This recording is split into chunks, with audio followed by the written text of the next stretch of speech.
Hello and welcome to CineTracer version 0.4.0.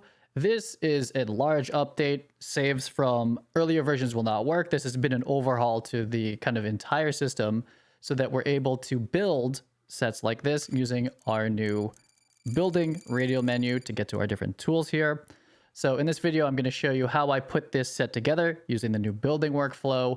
And if this is the first time you're using CineTracer or learning how it works, this will also show you how to place actors, do lighting, and create shots and save your project. So let's jump right into this. You'll notice that we boot right into this map, this stage, and this is our only stage for now. Those pre-built sets that we had before, if you loved them, they're on beta branches for previous versions, but those are going to be coming back in a different way, which you'll see once we look at this building system. Our one and only gigantic control for the stage is the space lights. You can walk up to it, turn it off.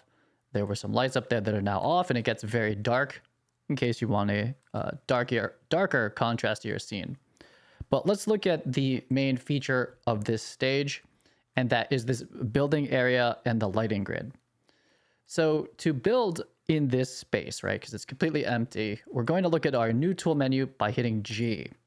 This is a radial menu that you can then move your mouse, our first mouse UI for the game right now. And then you can left click and pick one of these tools. If you pick the hand, that's sort of like the default mode. This is what we mostly know. It's very important that you go back to the hand tool if you want to, say, use the inventory system with tab. This is where like the lights are and the cameras are for now. Settings, user input stuff, and importantly, how to quit unless you like Control-Alt-Deleting or, I don't know, unplugging the computer. That is where that's going to happen. Very important. G, go up. Hand is like kind of your normal mode for now. What else is in here? We have a building tool for walls, paint tool for changing colors, and very new, the furniture tool, which we'll be demoing pretty soon, and our delete tool if you want to delete basically anything in the game. So let's go over building a small set right now. So we're going to go to our building tool here. It says aim at floor. You can't build walls on another wall. It has to be done on this building plan here. So depending on how you're facing, the wall is going to kind of face perpendicular to you, and you just left click and it places the wall. You'll see that if it's red, you can't place another wall on top of it. It is trying to stop that from happening. If you use Q and E, you have a little bit of a menu here, a couple different choices of walls, and we're going to go with this one, then another one, and then I'm going to switch back to kind of plain wall. And if I spin around while looking at the ground here, hopefully this makes sense. You're able to kind of like piece by piece, stage flat by stage flat, put together the floor plan of a location. Let's see. I'm going to then build a room over here. This one's a little bit bigger. And we can put a window, a wall, and a wall. When I'm all done, I can hit G, go back to my hand tool. This is like a good place to come back to. So really quickly, we've made these two rooms. Each flat is about 4 feet wide. So if you look at your building tool, you can kind of see that this is, it's like 4 feet, right? So, or there's 4 of them. So it's probably about 16 by 16, something like that. And that is as close as you can get to your actual location with this building system at the moment. Next, we're going to look at the paint tool. This is going to allow me to change the color of the floor. You'll see that if we hit Q and E, there's a couple different selections of materials. There will be more in the future. But let's go ahead and make a kitchen and then make a bedroom. The kitchen, for some reason, has hardwood floor. Works for me. We'll go dark wood over here. And hopefully this is pretty straightforward for kind of understanding. I'm going to go back to the hand tool, how that grid system works to put walls, and then how you can change the floors for each one of the rooms, depending on what room it is. If we go back to our paint tool and you point at the wall, it will take a second to load, but these are different materials for the floor than they are the wall here. We can start using E and Q and start shop for different colors. If we hit F, we can get different categories up here. Not the best icons yet, but there's also textures. They're the same ones for now as the floor. But I'm going to go back to using colors, and we're just going to pick some sort of color for the kitchen here. We'll go with this. Bam, bam, bam, bam, bam, bam, bam. Colored. And for the bedroom over here, I'm going to go for like a cooler tone. Yeah, sure, we'll do this one. And then you can paint each one of the walls individually pretty quickly. It is a preview, so you actually have to click it for it to stay there. Going back to the hand tool, and pretty quick to put together, you know, a basic floor plan as it should be. So what about putting furniture in this, which we couldn't do in the last update? That is the new furniture tool down here. We're going to left click it. You'll see that there's a grid that shows up. And if you're looking at the floor, the wall or the ceiling, it's like aim at floor. It won't let you do this. Same as the walls, you have to be looking at the floor for the furniture to get placed. So this is in assistance mode right now. You can't turn it off just yet, but what this is going to help you do is perfectly place furniture against the walls. That is the idea. I'm going to go for a sink. Going to go back to another one. And by no coincidence, if you use this system to place the furniture, it will be perfectly set against the wall in most cases. We'll do a corner for this one and hit G and just kind of go back to the hand tool and look at what we have here. So with that placement system, with the furniture tool, I'm able to put these counters against the walls with no collisions, and it should be pretty easy and straightforward, like where it should go. You might have to rotate it a couple of times, but that was the goal with that one. Something a little bit different, if we go back to the furniture tool, that these pieces of furniture require the floor. If we hit F, we can look at different categories up here, specifically these wall cabinets now, and also these wall dressings. They say aim at wall. They're sort of the opposite of the floor ones. And now with these ones, if I look at the wall, we're going to be able to snap our cabinets perfectly to the wall here. So I'm going to left click, hit F to start looking at like different variations. This one is a corner one. It's this way is better. And then our last one is a cabinet with a microwave, or kind of a standard microwave. So that was a quick way of dressing up those. And over here, I'm going to switch categories with F. Going to go to wall dressings. And we have just two kind of like sample wall dressings that we can do here. I'm going to go with this one here and this picture like that. Hit G. Let's review how it's going. So we've put down walls. That is the first step. That is where you should start. Then you can change the materials. And then once the walls are placed, then you can place counters and furniture against them. Doing furniture first doesn't work as well. And with objects that need to go on walls, they require walls. So this is kind of the workflow that I recommend is walls, paint, furniture. You can do them in any order. You can delete whenever, but that's the recommended workflow. Let's look at some of the other furniture in here. In the kitchen category, if we keep going, there's some islands, rather big one. There's some islands with chairs in it. And these are some wall dressings. Then we have some couches. And then we have an assortment of tables. We have some new ones here. I'm going to go with this like slightly smaller kitchen table. And we will put it, which way? I guess I'm going to put it like this. And hit G. And now we have our kitchen, at least a kind of a basic one. And let's go just use the same exact furniture tool, but try to build a bedroom here. Let's go shopping. We're going to change to our bed menu with our one and only bed for now. And we'll place it there. I'm going to hit F and continue to shop. We have some bathroom stuff, though I'm not making a bathroom at the moment. Look at some bookcases. Let's see, where is this going? I'll rotate it there. Perfectly snaps against the wall. And then we'll look at some kind of smaller dresser situation. Doesn't fit perfectly under the window. It's not too bad, but I'll put it there. And let's go for one of these setups where we have a nightstand next to the bed. Placement is okay. And this little table, I mean, sometimes it goes there. Wasn't really designed for that at all. Will this fit under the window? It's pretty good, actually. I'm not mad at that. And then I just did that to reset it. We're going to go back to our wall dressing. We don't have too many at the moment, but we'll just kind of, just to quickly give this room some sort of dressing. There we go. So a really quick bedroom with one window, a little bit of wall dressing, and then a kitchen on the other side. So that is just a demo of how this building system is designed to work. It is walls, illustrated like this, walls, materials, props, furniture inside of it. if you get the delete tool out, I'm not going to delete any of these things, but you can left click and they will be removed. I am looking at adding a basic undo for the delete tool while it's open.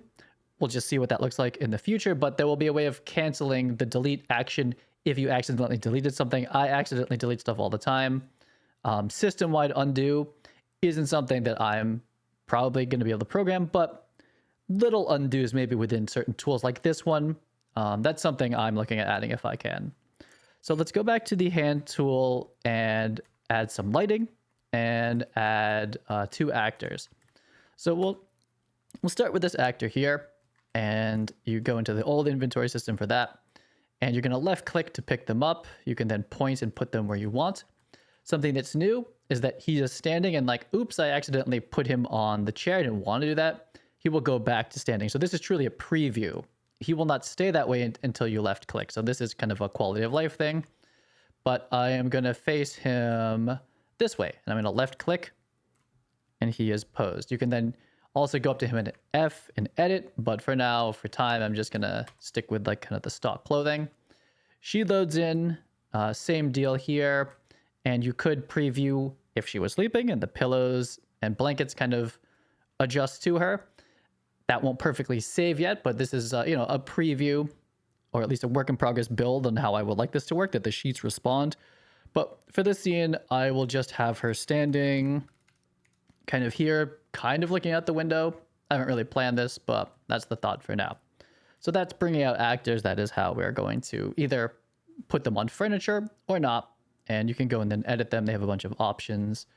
Let's look at lighting. To start with something like this, we're going to go for daytime. Anytime there's a window and we're on a stage and we want to just be like, hey, it's daytime and it's pretty bright outside. For now, the best way to do that is with our frame lights. So you look out the windows, they're pretty bright.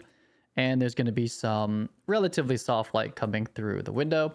Let's do the same thing on the other side. And then you can, of course, go get different types of lights, shoot them to the windows. I wouldn't say that the lighting in this is like super accurate, but for real-time game lighting, it is really good. Really high quality, Unreal Engine 5. Relatively soft shadows. The lighting is bouncing. That is 100% true here now. Negative fill, stuff like that will work. This green room is and will be bouncing green light back onto her. So all of that stuff is working. The shadow quality is still really good for games, but maybe not as realistic as you might want or expect from something like Redshift or Arnold or Cycles or Eevee. Actually, I don't know about Eevee in Blender, but anyway, there is higher quality shadow quality available in Unreal Engine 5. However, it does require certain hardware and it is rather expensive. So we kind of use this type, and this works great on Mac and PC. Just to talk about the lighting a little bit here. One other thing we can do is attach lights to stands. Let's look at that again really quickly, especially if this is your first time using CineTracer and you've never seen this before. You bring out a light stand, you pick it up with left click, you can edit it with F, you can change different aspects about it, different parameters. We'll just pre-make this one tall, and then you would grab one of our lights. Similar idea, we would left click to pick it up, hover the light stand, it's actually up there now, left click to drop it, and now it's attached there. I don't know what this light's doing, I just wanted to put a light on a stand. And again, you can go through and edit different parameters of it, and we have added a light to the scene. I don't know about this particular light at the moment. I'm just going to kind of dim it down. Really just trying to make a sample scene here. So I'm not sure we would do this. I'm pretty sure I wouldn't do this in real life, but hey, there's a bit of a key light kind of for each room here. What I would like to do is take one of these lights and hang it to the grid. This grid is going to keep evolving. This isn't quite how I want it to be yet, but anyway, you can snap these lights up there. So I'm going to make this one a backlight. Going to stick a very small softbox on it. I'm going to be making more lights with more modifiers. The building system was the priority for the last 2 months, and that's a very small softbox. I guess that one does exist. I did make it, but we could probably use a bigger one. More options for that, and I will put the grid in it, which does slightly control it just a little bit. So there's a bit of a backlight. Here's our scene, and the question is, how do you save this, and also how would you frame it up? How would you film it? The answer to both those questions, how do you save it, how do you film it, is with our one and only kind of clunky, funny camera dolly here. We are going to have more cameras coming.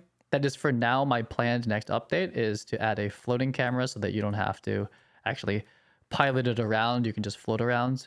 And then kind of looking at how the storyboard system looks, because it looks pretty old, which we'll look at in a second.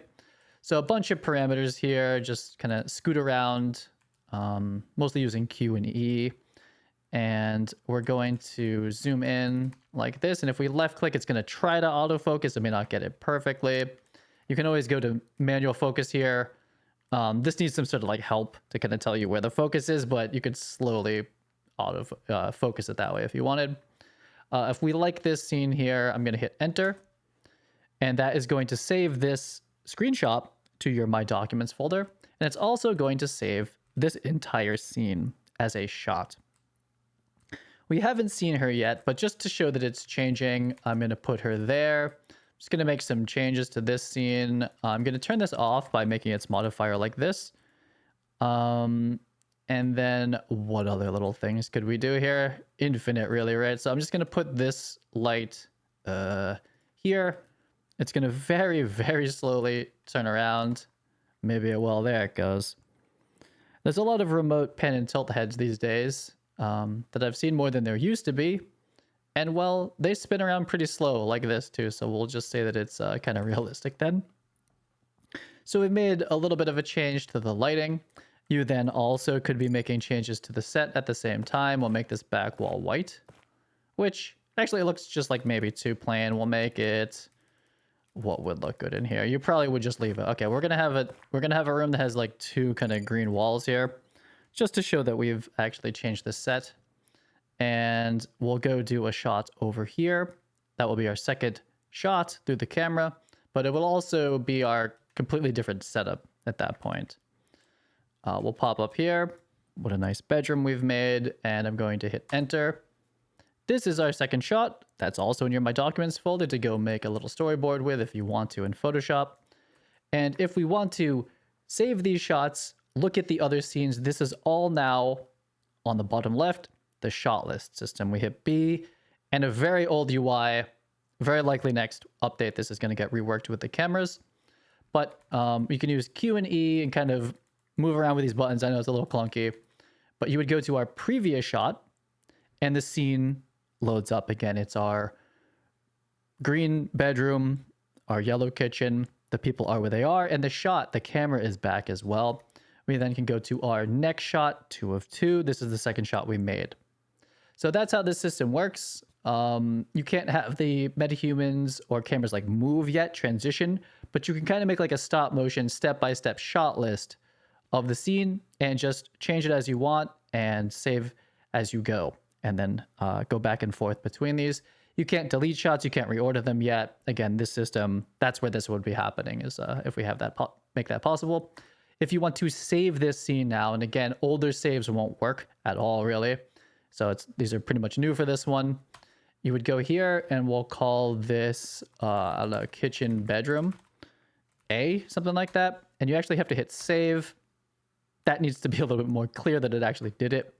And if you wanted to load that back in, you would go here, and then you would say load project. Sort of an odd UI, but it's still early days for this side of the system. But what is hopefully clear and a little bit more put together now is our building workflow. Build walls, paint them, add furniture, destroy them, go back to your hand tool and do the workflow that has existed for a couple of months now. So that wraps it up for this update. This has been 2 months. Update every month is generally what I go for. 2 months to get our first building system here. And part of the goal now is that for people that don't want to build this, though I think a lot of people do want to build their own sets, you know, try to recreate as close as you can using this, a real location or a stage that you're going to be building, a set you'll be building in a stage. I'm going to be hopefully making these pre-builds that I just go build them, make those loadable in here. So you can just load in a kitchen that I make, use some of it, delete some of it, or just use it right out of the gate. That does require a bunch of backend stuff that I'm working towards, but hopefully the pre-built sets that I've had in the past will just be ones that you load here. that you can then edit, which I think is a lot more powerful. So that wraps it up, and I'll see you on the next update.